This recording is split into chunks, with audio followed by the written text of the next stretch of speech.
Hello students, আজি আমি আলোচনা কৰিম চেপ্টাৰ 2 অনুশীলনী 4.1 আমি যোৱাটো ভিডিঅ'ত লাষ্ট ভিডিঅ'ত অনুশীলনী 4.1 ৰ কোৱেশ্চন নম্বৰ 1 ৰ গোটেইখিনি সলভ কৰিছিলো তো আজিৰ এখন ভিডিঅ'ত কোৱেশ্চন নম্বৰ 2 আমি সলভ কৰিম তো কোৱেশ্চন নম্বৰ 2 আমাক কি দি আছে এটা এনেকৈ দেখা পাবা যে এটা কৈছে যে তলৰ পৰিস্থিতি কেইটাক দ্বিঘাত সমীকৰণৰ আৰ্হিত প্ৰকাশ কৰা এটো কৈছে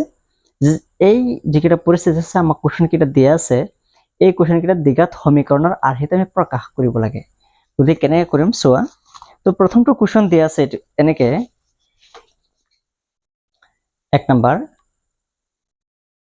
আয়তাকাৰ মাটি এটুকুৰাৰ কালি 528 বৰ্গ মিটাৰ ৰাইট এটা আয়তাকাৰ ক্ষেত্ৰ আছে আকৃতি আছে যেটোৰ বৰ্গৰ কালি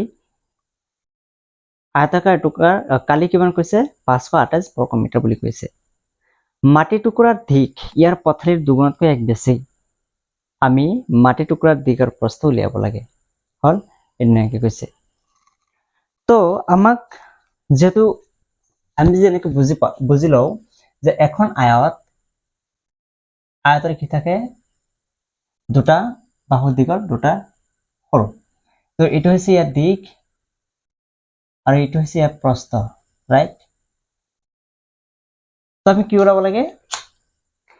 দিক আৰু প্ৰস্থ উলিয়াব লাগে তেতিয়া আমি যেটা আমাক উলাব লাগে তেতিয়া আমাক তো দিয়া নাই আমি প্ৰথম কি কৰিম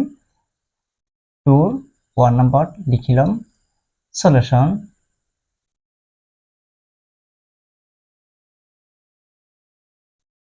আমি কি কৰিব লাগিব ধৰা হল বা লেট আয়তাকাৰ মাটি টুকুৰাৰ দিক বা প্ৰস্থ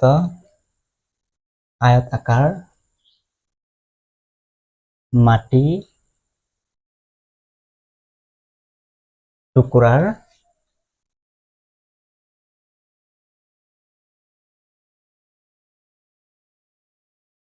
প্ৰস্থ লিখি লম প্ৰস্থ ইকুয়াল টু x ধৰিছো আমি x মিটাৰ ধৰি ললে হল আয়তাকাৰ মাটি টুকুৰাৰ প্ৰস্থ ইকুয়াল টু x মিটাৰ আকৌ আয়তাকাৰ মাটিৰ টুকুৰাৰ দিক কি কৈছে আমাক কোৱেশ্চনত চোৱা যে যেটো প্ৰস্থ আছে সেই প্ৰস্থতকৈ এক মাটি টুকুৰাৰ দিক ইয়াৰ পথালিৰ মানে প্ৰস্থতকৈ যেটো পথালি বুলি কৈছে এটা প্ৰস্থ বুলি আমি লিখিছো প্ৰস্থটো পথালিৰ দুগুণতকৈ এক বেছি মাটি টুকুৰাৰ দিকটো প্ৰস্থৰ দুগুণৰ এক বেছি মানে মাটিৰ প্ৰস্থ কি আছিল x কিমান গুণ কৈছে 2 গুণ আকৌ বেছি কিমান কৈছে 1 বেছি মিটাৰ ওকে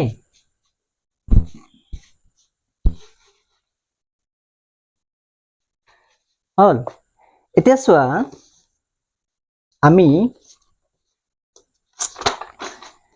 আমি কি জানো আয়তৰ কালি কি হয়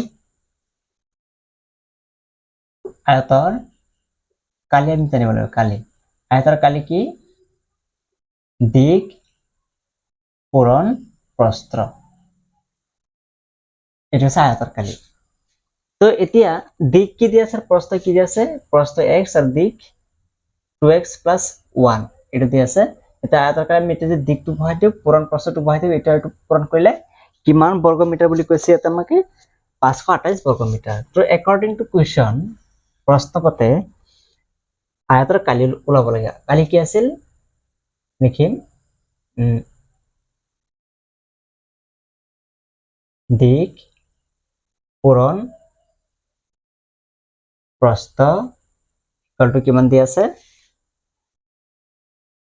528 বৰ্গ মিটাৰ দি আছে তেতিয়া আমাক দিক কিমান পাইছো আমি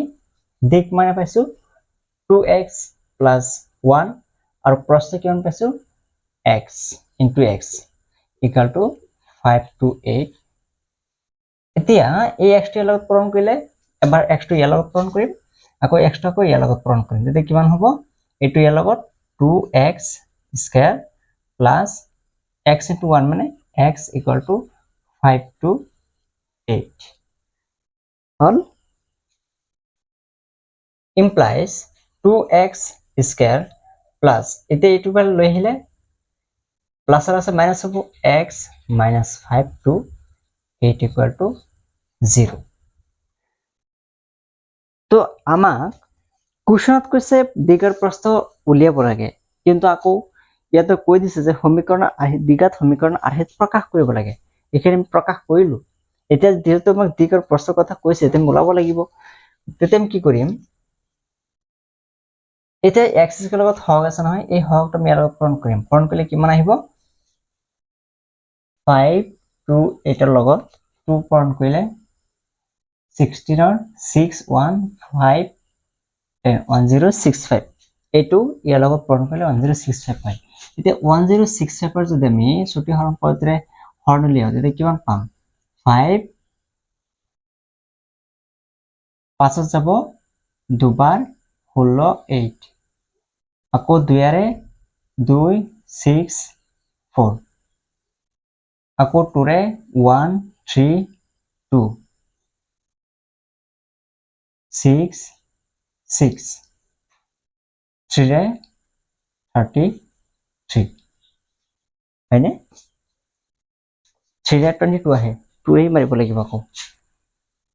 2 বা 3 2 ৰে হৰণ কৰিলে 33 আহে এতিয়া চোৱা আমি যদি এটা চাও আমি এনেকৈ দুটা সংখ্যা ল'ব লাগিব যি দুটা যোগ বা বিয়োগ কৰি মাজৰ সংখ্যাটো হ'ব লাগে মাজত কিমান আছে x মানে 1 আছে ইয়াতে তো মাজৰ সংখ্যা হ'বলৈ কি হ'ব লাগিব আমি ইয়াৰ পৰা চাম 23 ইটো 2 into 2 4 8 16 32 তো 33 এর পৰা 32 বিয়োগ কৰি আমি কি পাও মাজৰ সংখ্যাটো পাও ন এতিয়া আমি লিখিম 2x square plus 33 minus 32 into x minus 5 to 8 equal to 0 implies that 2x square plus 33x minus 32x minus 5 to 8 equal to 0 যদি আমি ইয়াৰ পৰা কমন কি আহিব 2 আৰু ইয়াতে দুটাতে x আছে x কমন আহিব থাকিব কি x plus 33 minus আমি a2 আৰু ইয়াতে যে লিখিম এটো সেম হয় গতিকে x plus 33 থাকিল কি এটা x আছিল x টো আহিল লৈ আহিলো এটা থাকিল কি 32 equal to 0 তো কমনটো আগত লিখিলো এটো আৰু এটো 2x minus 32 আৰু এই দুটা পাৰ্ট লিখিলে হল x plus 33 equal to 0 আমি উপৰলৈ আহিছো এতেকে আমি এই দুটা বস্তু 0 সমান কৰি দিম তো 0 সমান কৰিলে 2x minus 32 equal to 0 or এই তোমালোকে লিখি লবা or x plus 33 equal to 0 তেতিয়া আমি x equal to কিমান পাম মাইনাস আছে 32 ইফালে গলে প্লাসৰ হ'ব 32 এটা 2 আছে এতে x equal to 32 by 2 2 এর 16 বার যায় আকৌ এতে x equal to minus 33 পাম গতিকে এটো হ'ব ইম্পসিবল কারণ আমি কেতিয়াও আমি এনেকে কেতিয়াবা হিসাব পাইছে না যে -32 কিলোমিটার -30 মিটার বা -30 বর্গ মিটার এনেকে পাইছে না আমি পোৱা নাই আমি কিহত পাইছো সকলো প্লাসত হ'ব লাগিব যদি যেটো বিলো প্লাসত আছে আমি হেটো আমি x equal to 16 টো প্লাসত আছে গতিকে এটো আমি লব পাৰিম এটো ইম্পসিবল তো আমি কি লিখিম প্ৰস্থ এতেকে মাটি টুকুৰাৰ আয়তাকাৰ মাটি টুকুৰাৰ প্ৰস্থ কি আছিল প্ৰস্থ আছিল x x মানে 16 আৰু দিক কি আছিল দিক ইকুয়াল টু 2x plus 1 আছিল তো 2 into x মানে হৈছে 16 plus 1 ultimately 32 plus 1 equal to 33 meter this is metre হল এইখিনি আমাৰ কুৱেশ্যন নাম্বাৰ 2 1 হল তোমালোকে লিখি লোৱা এতিয়া আমি কুৱেশ্যন নাম্বাৰ 2 লৈ তো কুৱেশ্যন নাম্বাৰ 2 ত কি দিয়া আছে চোৱা ইয়াতে কৈছে দুটা ক্ৰমিক যোগাত্মক অখণ্ডৰ সংখ্যাৰ পূৰণফল 306 আমি সংখ্যা দুটা উলিয়াব লাগে এতিয়া ক্ৰমিক যোগাত্মক যে ইয়াতে কৈছে ক্ৰমিক সংখ্যা কি হয় আমি পাইছো যে সিৰিয়াল নাম্বাৰ যে লিখো আমি সেই কৈছে ক্ৰমিক সংখ্যা সিৰিয়াল নাম্বাৰ কৰ পিছত হয় 1 তাৰ পিছত 2 3 4 5 6 এনেকা হয় এনেকে গৈ থাকে সিরিয়াল নাম্বাৰ পাইছো বা ক্ৰমিক সংখ্যা বুলি কোৱা হয় এতিয়া এই ক্ৰমিক সংখ্যা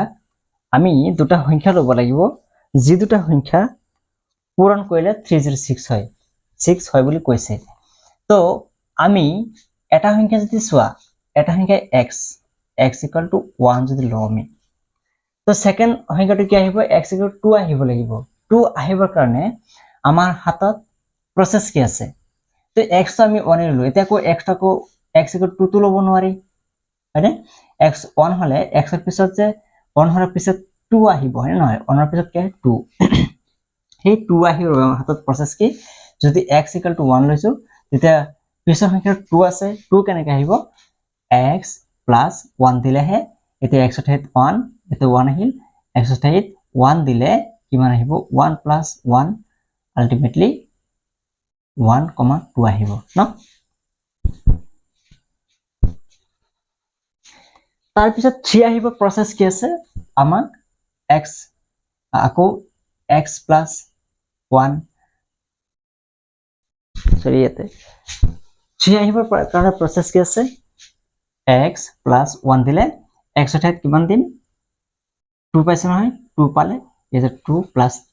1 = 3 আহিব 1,2, 3 তো আমাৰ হাতত কি আছে প্ৰসেস ফাৰ্স্টৰটো x প্ৰথম কি কৈছে এটা আমাৰ যোগাত্মক অখণ্ড সংখ্যা এটা হৈছে x আনটো কি দিম x + 1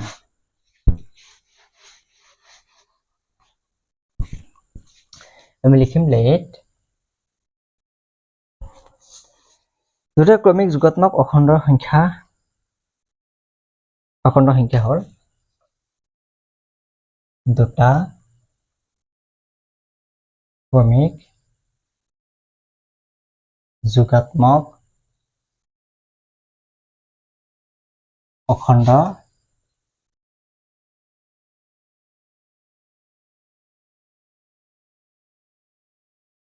দুটাটো কাটি দিলে হল ইয়াতে ক্ৰমিক যোগাত্মক অখণ্ড সংখ্যা দুটা হল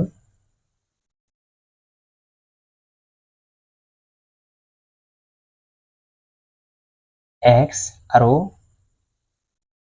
x + 1 আমি এটা x ধৰিলো আনটো x + 1 বা তুমি এনেকৈ লিখিব পাৰা = x এতেকে আনটো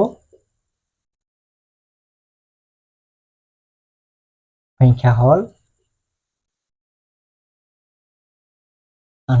হল x + 1 ৰাইট তো এতিয়া আমি কোৱেশ্চনলৈ যাম কোৱেশ্চন কি কৈছে যে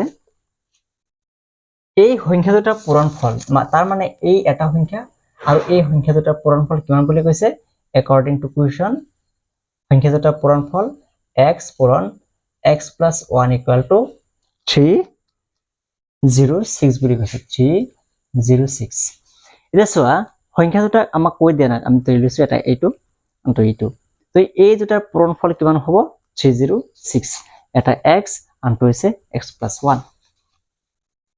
তো আমি ইয়াতে সিম্পলিফাই কৰিলে x * x x² plus x * 1 x = 306 পাব তো x² plus x 85 লৈ আহিলে প্লাসৰ আছে মাইনাস হ'ব 306 = 0 ৰাইট তো এটা আমি কি কৰিম এটোৰ ছুটি হৰণ পদ্ধতিৰে হৰণ ওলাব লাগিব 306 আছে এটোৰ হৰণ কিমান হ'ব পুৰা হৰণ কৰিলে 15 আৰু 3 তাৰপিছত 3 যাব 3 5 বাৰ যায় 3 একবাৰ যায় এটা কি যাব যাব নে কিবা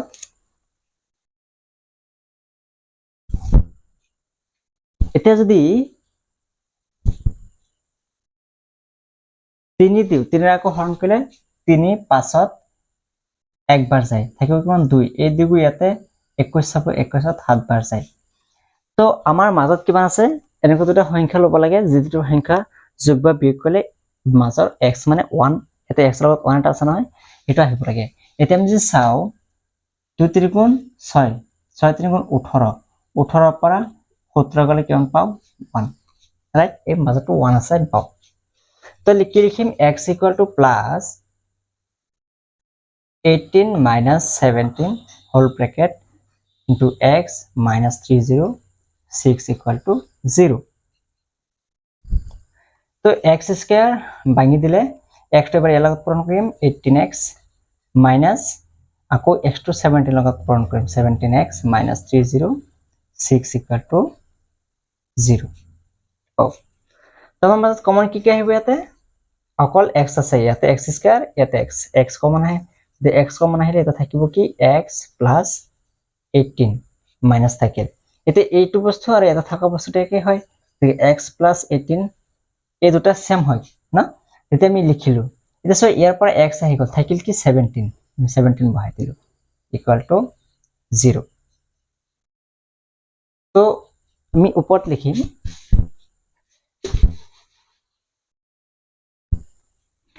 আমি কিমান পাম কমন দুটা লিখলে x আৰু -17 টো কমন আহিল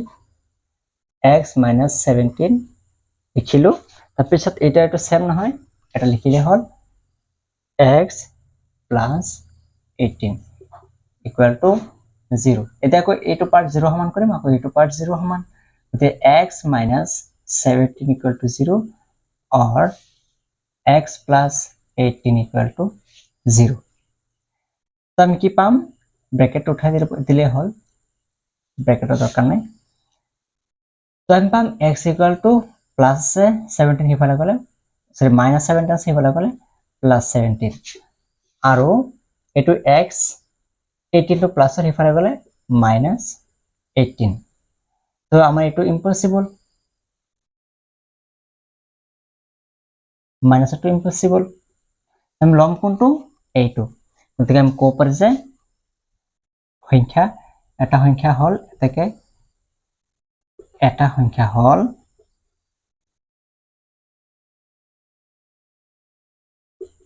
x আনটো